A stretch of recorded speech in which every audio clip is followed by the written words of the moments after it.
Mr. Harrison, my name is Dr. Kim. It's a pleasure meeting you. What can I do for you today? Well, I just had an appointment recently with my general practitioner, and I was experiencing blood in my urine stream. It's recently stopped. I've been living a real healthy, active lifestyle. I used to smoke about 2 packs a day, but I quit about 10 years ago. I eat healthy. I try to exercise. But he suggested that I come to a specialist because he fears that there may be a chance that I might have bladder cancer. Yeah, so I did get some records from your primary urologist, and I don't know how much he's told you, but the biopsy does show some bladder cancer. As far as I can tell at this point, it looks like the cancer is going to be fully treatable. And I'm going to give you a little more information. Can I ask you a question? Yes. I know that there's 2 types of cancer. There's malignant and benign. Do you know which category I fall into? Yeah, so your cancer is malignant and it does need treatment. But keep in mind that as long as the cancer is localized to the bladder, meaning it hasn't spread outside of the bladder, it's fully treatable. And that's what we're dealing with at this point. I guess my main concerns are not knowing a lot about cancer. Sure. Does this type of cancer metastasize? Is there a chance of it getting into my lymph nodes or anything like that? Those are all excellent questions. At this point, the cancer appears to be fully treatable, and it looks like we're going to be able to treat this without doing any really aggressive major surgeries. So let me explain all that, but I need to ask you a few questions. Okay. So you told me that the bleeding has stopped. Yes. And did you only see it that one time? It probably happened 2 or 3 times over the course of a 24-hour period. Okay. Usually when I first woke up, and then later on in the day if I'd been dormant for a while, in other words, not using the restroom. Sure. So there are a couple of things we look at when we're considering bladder cancer. I'm going to draw you a little picture to help illustrate the key points. Okay. So the bladder wall looks like this. Okay. So this is the inside of the bladder. This is the first lining. This is the next layer. And then this is an important layer towards the outer part of the bladder. This is your muscle. Okay. Now a tumor might form here. It might be a little bit deeper. Or it might be like this. So this tumor is called a TA tumor. This is T1. This is T2. This is T3. Okay. Now tumors that are TA and T1 are categorized as superficial, and T2 and T3 are categorized as deep tumors. Now, this distinction between superficial and deep is very important. And the reason is, if you have a superficial tumor, you can go in with the scope, which is the procedure you had, and you can get a biopsy and also remove the entire tumor because the muscle sort of serves as a buffer. Now, if you have a T2 or a T3 tumor, if you try to remove the entire tumor from the inside, you're going to puncture the entire bladder and create a hole. So these deep tumors require more aggressive treatment, often to remove the bladder. Can you tell me which category my tumor falls into? Yes, yours is a T1. And the other thing that's important to note about the deep tumors is that the nerves and blood vessels that take the tumor to other parts of your body so that the cancer is no longer curable, those vessels are in the muscle. So once the tumor hits the muscle, they are in a position to spread throughout the body. But fortunately, we know from your biopsy that the tumor is a T1 tumor. In order to definitively recognize something as a T1 and not T2, the biopsy has to contain muscle tissue and it has to be clean. Because you can imagine if you took a little bite of the T2 tumor and you never even sampled a muscle, you might call this a TA or a T1.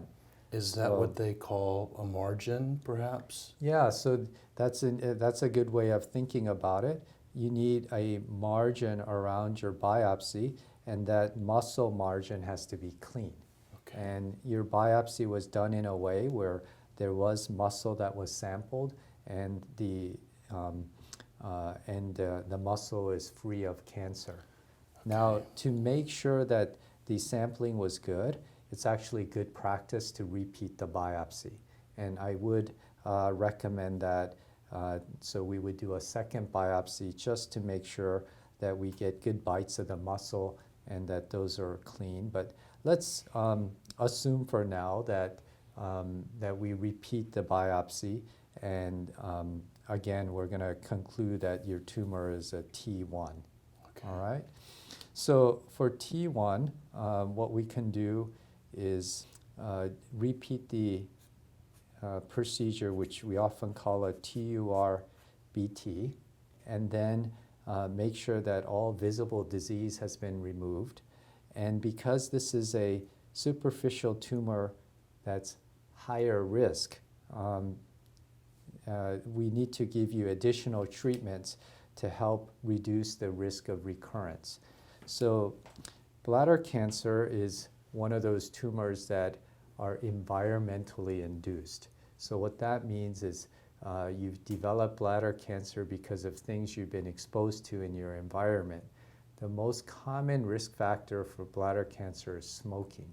So I know you stopped smoking, but in the past you did smoke, and what that does is the carcinogens in the cigarette smoke get inhaled through your lungs and end up in your bloodstream. It's the kidney's job to filter out those carcinogens and put them in the urine. So now they end up in the urine at a fairly high concentration, and then they end up in the bladder, and the bladder stores the urine for long periods of time between urination. So now you've got carcinogens in high concentration that have a high contact time. And as they sit there, they induce mutations. And it's these mutations that that make a cell become cancerous. Now keep in mind that it takes about 20 or 30 mutations to form a cancer that a doctor can recognize. But there are hundreds of cells that may have fewer than the 20 mutations that are necessary that we might label precancerous. So once you form one mutation, the next mutation comes more easily. So although we've removed everything that looks like cancer, your bladder is at risk for forming another tumor as more mutations build up. So after we do the TURBT to make sure that the stage is truly T1, we would need to monitor your bladder carefully by repeating a cystoscopy, at least initially every 3 months. So we would be looking in your bladder every 3 months. And then I would recommend a treatment called BCG. Can I ask you a question Yes. real quick? What does the acronym TURBT stand for, and what does the BCG stand for? Yeah, so TURBT stands for transurethral resection of bladder tumor. Okay. And it's really the procedure you already had, Okay. where we put a camera into your bladder Okay. and we resect the tumor. But in this case, because your tumor has already been resected, we would resect a little bit deeper in the muscle where the tumor used to be. So we call that the tumor bed. And Okay. again, that's just to make sure that everything's been removed and that any tumor that might really be in the muscle, we would be able to detect. Okay. And so the BCG is for a T1 tumor, especially one that is high grade. And the grading is determined by looking at the tumor tissue under a microscope and looking at the cellular pattern. That has nothing to do with how deeply it's growing. It's from your biopsy, looking at the tumor under a microscope. So the combination of the T1 and the high grade features make it high risk enough that we want to try to lower the risk of the cancer coming back. We also want to lower the risk of the cancer coming back and being a T2 or T3 tumor the next time. So that's what the BCG does. The BCG is actually a bacteria. Okay. It used to be given as a vaccine for tuberculosis. And what it does is it stimulates a immune reaction inside the bladder and helps your body's own immune system to prevent the cancer from coming back. So I assume that my T1 tumor is high grade, number one. Number two, I don't know if it's pertinent, my paternal grandfather died of TB. I don't know if that has anything to do with it or not. Yeah. And my main concern is, as I told you, I'm very active. Is this a situation where I would need radiation or chemotherapy or? Yeah. So at this point, as long as the cancer is superficial, you don't need anything more than the BCG. Now the BCG, the way it's administered is a catheter. A small tube is placed into your bladder through the opening in the penis, and the medicine, the bacterial, is actually injected into your bladder. And this is done once a week for at least 6 weeks initially. And then we would actually repeat a biopsy to make sure that there are no more tumors after the BCG course. And the way the BCG is administered is that we do this in our clinic. The first time you come in, we would keep you around here for about half an hour to make sure you're not having any reactions, adverse reactions or side effects. And then the next time you come back, we can inject it. You can leave the clinic right away, keeping in mind that this is a live bacteria. So after you void the BCG into the toilet, if it's done at home, we ask you to take a cup of bleach and pour it into the toilet to kill the bacteria off. Okay. A question real quick. Obviously the catheter procedure, as a man, that does not sound like it's one of the most pleasant things I'm going to ever have to go through. Is there a way to make me more comfortable? Is it pain-free, or is there anything you can do to help me kind of get through that? Yeah, so, it is a procedure that sounds more uncomfortable than it actually is. Okay. And, the first time we do it, the anticipation is really the worst thing. But we will give you some numbing medication to kind of numb the channel, and then the catheter will be placed. And then it's a little bit uncomfortable, but not painful. It's probably the best way to describe it. Okay. What's probably often more uncomfortable for you is the BCG itself.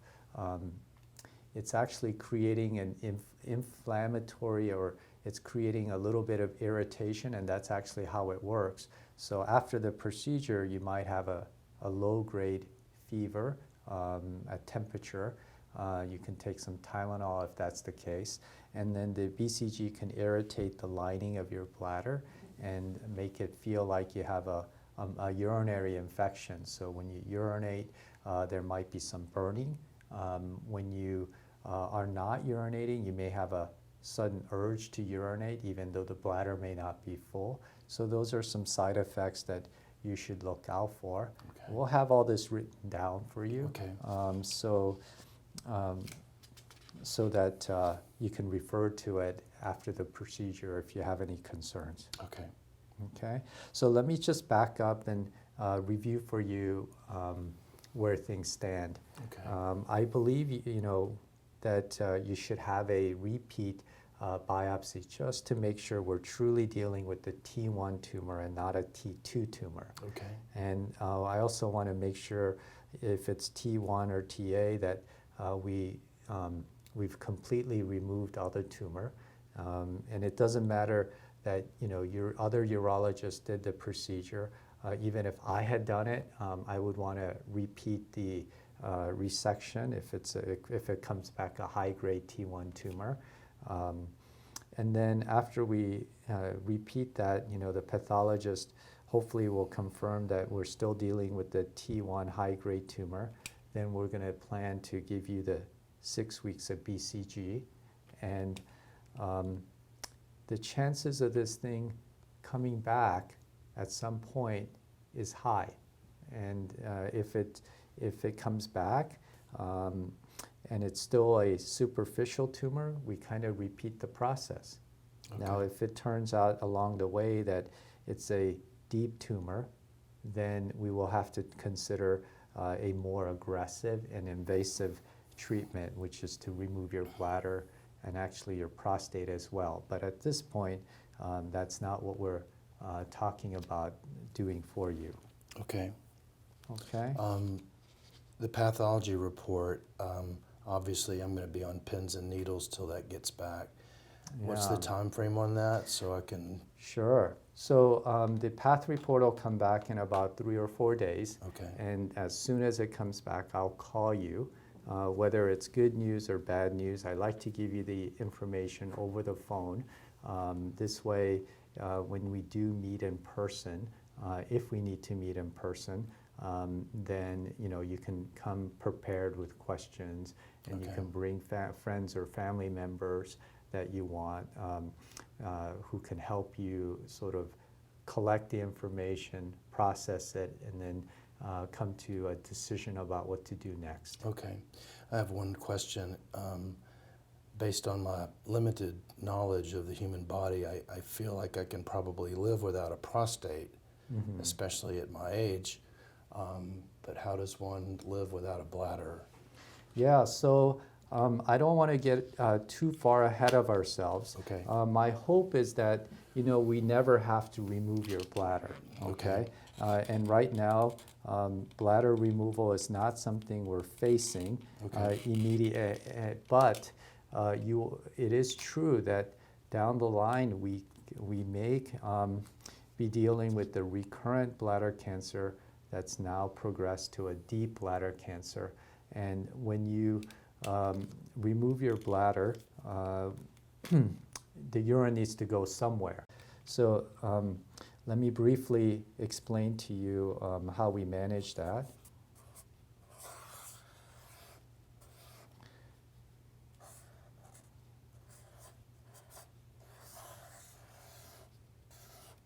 So what we can do is we can actually create a new bladder for you using intestine.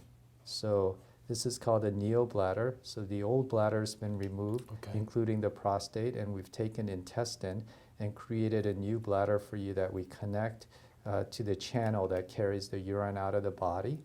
Another option is to take your kidneys